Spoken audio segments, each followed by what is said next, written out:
नमस्कार साथियों, आज बहुत ही पावन पर्व है, रक्षाबंधन है।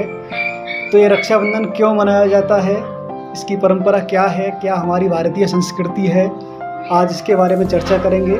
और इसका क्या फ़ायदा है मनाने का, क्या नुकसान है, ये भी हम बात करेंगे। ठीक है, तो इसमें कई जो किस्से हैं वो चर्चित हैं, पुराने किस्से। इसमें पहला किस्सा है, ऐसा माना जाता है कि स्वर्ग देवता इंद्र जब असुरों से पराजित हुए थे तो उनके हाथ पर उनकी पत्नी इंद्राणी ने रक्षा सूत्र बांधा था ताकि वह दुश्मनों का डटकर सामना कर सके। ये एक पहला किस्सा बहुत ही चर्चित है। दूसरा किस्सा है कि एक बार की बात है, जब भगवान कृष्ण की उंगली से रक्त बह रहा था तो पांडवों की पत्नी द्रौपदी ने अपनी साड़ी का किनारा फाड़कर उनकी उंगली पर बांध दिया था। भगवान श्री कृष्ण ने उनकी रक्षा करने का संकल्प लिया और आजीवन निभाते रहे। ये इसमें दूसरा किस्सा प्रसिद्ध है। और तीसरा किस्सा जो प्रसिद्ध है वो है राजा पोरस महान योद्धा सिकंदर के बीच युद्ध हुआ। जो सिकंदर की पत्नी ने पोरस की रक्षा के लिए उसकी कलाई पर धागा बांधा था। इसे भी रक्षाबंधन का एक स्वरूप माना जाता है। एक चौथे किस्से की बात करें हम, भारतीय इतिहास में ऐसा ही एक और उदाहरण मिलता है जब चित्तौड़गढ़ की रानी यानी चित्तौड़ की रानी कर्मावती ने बहादुर शाह से अपनी लड़ाई के लिए हुमायूं को राखी बांधी थी। हुमायूं उसकी राखी की पूरी कोशिश करता है, रक्षा की पूरी कोशिश करता है, लेकिन दुश्मनों के बढ़ते कदम को रोक नहीं पाता और अंततः रानी कर्मावती जौहर व्रत धारण कर लेती हैं। ये इसमें चौथा। पांचवा किस्सा जो सबसे लास्ट का किस्सा है वो है आधुनिक इतिहास में भी इसका उदाहरण मिलता है। जब नोबेल पुरस्कार विजेता रविंद्रनाथ टैगोर ने बंगाल विभाजन के बाद हिंदू और मुसलमानों को एकजुट होने का आग्रह किया था, तब दोनों समुदायों ने मिलकर हिंदू और मुसलमानों ने रक्षा सूत्र यानी राखी बांधने का आग्रह किया था, आवेदन किया था, निवेदन किया था और सभी समुदायों ने यानी दोनों समुदायों ने एक दूसरे को राखी बांधी भी थी। तो ये हमने आज 5 किस्से बताए आपको। अब बात करते हैं हम इस त्यौहार के यानी ये जो पावन पर्व है इसके नुकसान क्या हैं, समाज पर इसका नुकसान का यानी कुप्रभाव क्या पड़ता है और इससे फ़ायदे कौन कौन से हैं। तो सबसे पहले हम फ़ायदे की बात करेंगे। तो चलते हैं वीडियो। तो इस पावन पर्व के फ़ायदे जो हैं वो सभी जानते हैं, आप भी जानते हो, मैं भी जानता हूँ, पब्लिक जानती है। इसके फ़ायदे हैं कि एक बहन एक भाई को राखी बांधती है। जो बहन बाहर दूर रहती है या जो भाई बाहर दूर रहते हैं वो एक दूसरे से मिलते हैं। इस दिन एक दूसरे से प्यार जागृत होता है और एक दूसरे को उपहार भेंट करते हैं। तो इससे एक घर में खुशी का माहौल पैदा होता है।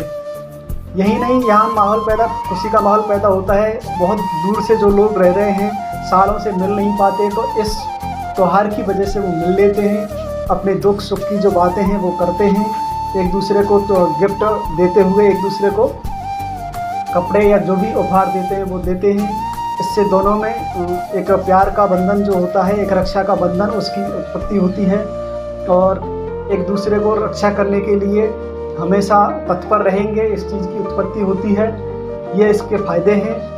तो आप बताते हैं हमें इस चीज़ के नुकसान क्या है, यानी इस त्यौहार के नुकसान क्या हैं।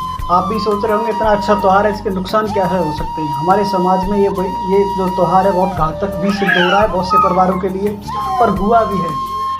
ऐसा क्यों होता है? जब किसी बहन की शादी होती है, उसे परिवार मिलता है, वो कैसा मिलता है ये किसी कोई तय नहीं कर सकता। पहले से सभी माँ बाप अपने उसके लिए अच्छा घर, अच्छा वर सब कुछ देखते हैं, लेकिन बाद में वो कैसा निकलता कोई कह नहीं सकता। लेकिन एक परंपरा है कि राखी बांधनी है। उस दिन हो सकता है वो किसी इमरजेंसी में फंसे हों, हो सकता है घर में पैसे ना हो सकता है कुछ भी दिक्कत हो, लेकिन हम कुछ हमारी बहनें हैं जो जिद के कारण आना चाहती हैं और इसी कारण से वो कहीं उल्टे सीधे कदम उठा लेती हैं, जो ऐसा नहीं करना चाहिए। तो कहीं ना कहीं ऐसे कई परिवारों में हर रक्षाबंधन के दिन जब बहुत सारी पब्लिक एक ही दिन बहुत ज़्यादा आवागमन करती है, रोड पर निकलती है, तो रोड पर जाम लग जाता है या कई बार इतने सारे एक्सीडेंट हो जाते हैं जो नहीं होने चाहिए, जो एकदम इसी त्यौहार की वजह से हो रहे हैं। देखो, भाई बहन का प्यार है तो आपस में ऐसी कोई दिक्कत नहीं है कि प्यार टूट जाएगा बिना राखी बांधे, ऐसा कोई दिक्कत नहीं है। राखी एक दिन बनती है तो, लेकिन क्या भाई एक दिन ही रक्षा करेगा? ऐसा कुछ नहीं है, भाई हमेशा रक्षा करता है। अगर अच्छा भाई है तो ऐसी कोई दिक्कत नहीं है। और ये भी समस्या है कि अगर भाई को राखी बांधनी है तो बहन हमेशा भाई के घर आती है। तो क्यों ना किसी वजह से अगर बहन आने में असमर्थ है तो क्यों ना भाई बहन के घर चला जाए राखी बंधवाने के लिए, तो भी समस्या का हल किया जा सकता है। ये भी एक समस्या है। और सबसे बड़ी समस्या है कि कुछ लोग, कुछ उपद्रवी लोग हैं जो त्यौहार को लड़ाई झगड़ों में परिवर्तित कर देते हैं। शराब, जुआ, इस तरह की कुछ आपत्तिजनक चीज़ों को करते हैं जो नहीं करनी चाहिए, जिससे समाज का खंडन होता है, समाज में एकता खत्म होती है, समाज में नए नए जो बच्चे हैं उनको गलत प्रभाव पड़ता है। ये नहीं करना चाहिए। तो इस चीज़ों का विशेष ध्यान रखा जाए। त्यौहार है, त्यौहार की तरह मनाया जाए तो ठीक है, लेकिन त्यौहार के पीछे हमें फांसी लगाना या कुआं में कूद जाना, इस तरह की घटनाएं सुनने में जो हैं वो गलत आती हैं, जो सही नहीं है समाज के लिए, खुद के लिए भी। देखो, भाई बहन का प्यार है, राखी हम अगली साल भी बांध सकते हैं, लेकिन आप खुद ही मर गए तो क्या होगा, आपके बच्चों का क्या होगा, आपके परिवार का क्या होगा। इस सारी चीज़ों को सोचना चाहिए, वरना ये जो त्यौहार हैं कलंकित होते जा रहे हैं। मैंने देखा था आज से 10 साल पहले इसी परिवार को, इसी त्यौहार को, इसी जगह को, इसी समाज को काफ़ी हर्षोल्लास के साथ ये त्यौहार मनाए जाते थे। लेकिन जैसे जैसे भारत अग्रसर होता जा रहा है, नई टेक्नोलॉजी के साथ जुड़ता जा रहा है, आधुनिक भारत बनता जा रहा है, वैसे वैसे त्यौहारों का जो चलन है वो फीका पड़ता जा रहा है, जो कि सही नहीं है। हम उन त्योहारों को भूल चुके हैं। पहली जैसी चहल पहल अब देखने के लिए नहीं मिलती, जो पहले मिलती थी। पहले जैसा प्यार अब नहीं मिलता। धीरे धीरे टेक्नोलॉजी जो है सबको खा रही है, टेक्नोलॉजी इस चीज़ों को ख़त्म कर रही है, जो पहले जैसा सब कुछ नहीं रहा। लेकिन टेक्नोलॉजी घातक भी सिद्ध हो रही है इसी वजह से, और कहीं ना कहीं फ़ायदेमंद भी है, क्योंकि बहुत सारे लोग किसी न किसी कारण से कोरियर से राखी भेज देते हैं, वहाँ से राखी बांध ली जाती है। ये भी एक सही तरीका है। इसे भी किसी न किसी व्यक्ति को यूज़ करना चाहिए। जो आने में असमर्थ हैं उनको यूज़ करना चाहिए। जो बाहर देश में रहते हैं, जिनकी जॉब बाहर कंट्री में लगी है या बाहर प्रदेश में लगी है, जो आने में असमर्थ हैं। कई बार क्या होता है कि आप ट्रेन की टिकट कराते हो, त्यौहार पर ट्रेन की टिकट मिलती नहीं है, लेकिन आप ट्रेन की टिकट वेटिंग वाली करा के बैठ जाते हैं, तो वहाँ आने में रास्ते में काफ़ी दिक्कत महसूस होती है आपको। आपके साथ परिवार में बच्चे हैं, छोटे मोटे बच्चे हैं, तो वो बैठ नहीं पाते और उनको आने में असमर्थ होती है। तो ऐसा कौन सा त्यौहार है जिससे आप अपने परिवार को ही परेशानी देके उस राखी को बांधना चाहते हैं? तो क्या ऐसी राखी बांधने की खास ज़रूरत है नहीं, जिससे परिवार को इतनी परेशानी का सामना करना पड़े। मैं तो यही कहूँगा कि जो भी है, जहाँ भी है, अपने त्यौहार को मनाए, खुश रहे, अपना परिवार खुश रहे तो ही ठीक है। ऐसा कुछ नहीं है। भाई है तो ज़िंदगी भर रक्षा करेगा, बहन है तो ज़िंदगी भर प्यार करेगी, ऐसा कुछ नहीं है। लेकिन ऐसे उल्टे सीधे कदम उठाने से कोई फ़ायदा नहीं है। हाँ, लेकिन अगर आप जाना ही चाहते हो, आपने तय कर लिया है कि मुझे रक्षाबंधन पर घर जाना है, परिवार से मिलना है, तो आप ट्रेन की टिकट अगर कराना चाहते हो तो पहले करा सकते हो, 1 महीने करा सकते हो, ताकि आपको सीट मिल सके, आपका परिवार आसानी से जा सके। लेकिन सबके बस की ये बात नहीं है, क्योंकि सभी परिवार हैं, यहाँ धनवान परिवार भी हैं, गरीब भी हैं, अमीर भी हैं, और सभी लोग AC की टिकट नहीं करा सकते, सभी लोग स्लीपर की टिकट नहीं करा सकते, इसलिए अपने परिवार तक नहीं पहुँच सकते। बहुत सारे लोग यहाँ पर बैठ के जाते हैं, बहुत सारे लोग यहाँ बिल्कुल खड़े होकर ट्रेन में जाते हैं, बहुत सारी भीड़ भाड़ होती है इसी त्यौहार के कारण। एक ऐसा त्यौहार है ये रक्षाबंधन, और एक आता है भैया दूज। ये दोनों त्यौहार इतने घातक हो जाते हैं कि आप रोड पर निकलो, रोड पर निकलने की जगह नहीं होती।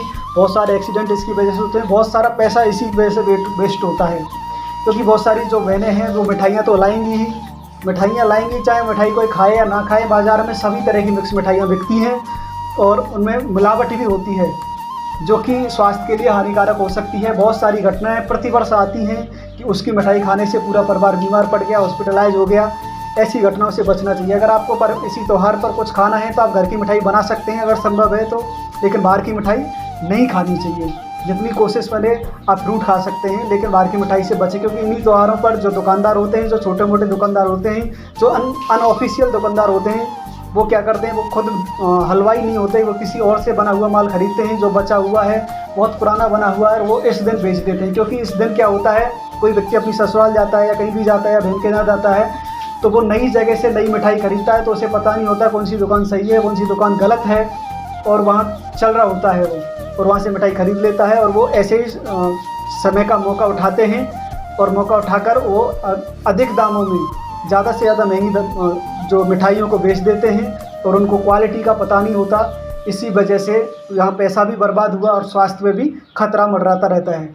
तो मेरा यही कहना है कि अपने परिवार के साथ अच्छी तरीके से इस रक्षाबंधन को मनाइए। जो मनाते हैं सभी हिंदू भाइयों से मेरा निवेदन है, जो भी इस पर्व को मानते हैं वो अच्छे से मनाइए, अपनी परिवार को खुशियाँ दीजिए, लेकिन कहीं भी जल्दबाजी ना करें, ना वाहन चलाने में, ना आने में। और मिठाइयाँ तो खासकर जो घेवर है, ब्रज की जो शुद्ध मिठाई है, उसको भी ध्यान से ख़रीदें। किस दुकान से ख़रीदना है ये पहले तय कर लीजिए, और एक बार चेक ज़रूर कर लीजिए और पूछ लीजिए कहीं ये पुराना तो नहीं है। हालांकि पूछने से कोई बताएगा तो है नहीं, लेकिन फिर भी पूछ लीजिए। बस यही कहना था आप सभी को। फिर से मैं कहना चाहूँगा, हमारा चैनल ऐसी ही वीडियो लाता रहता है। मदरवाणी चैनल को आप सब्सक्राइब कर सकते हैं। अगर वीडियो हमारी अच्छी लगती है तो सभी के साथ शेयर कर सकते हैं, अपने फ्रेंड को सभी ग्रुप में भेज सकते हैं, वीडियो को लाइक कमेंट भी कर सकते हैं। तो इसी के साथ मिलता हूँ मैं अगली वीडियो में। जब तक के लिए थैंक यू, धन्यवाद, जय हिंद एंड हैप्पी रक्षाबंधन।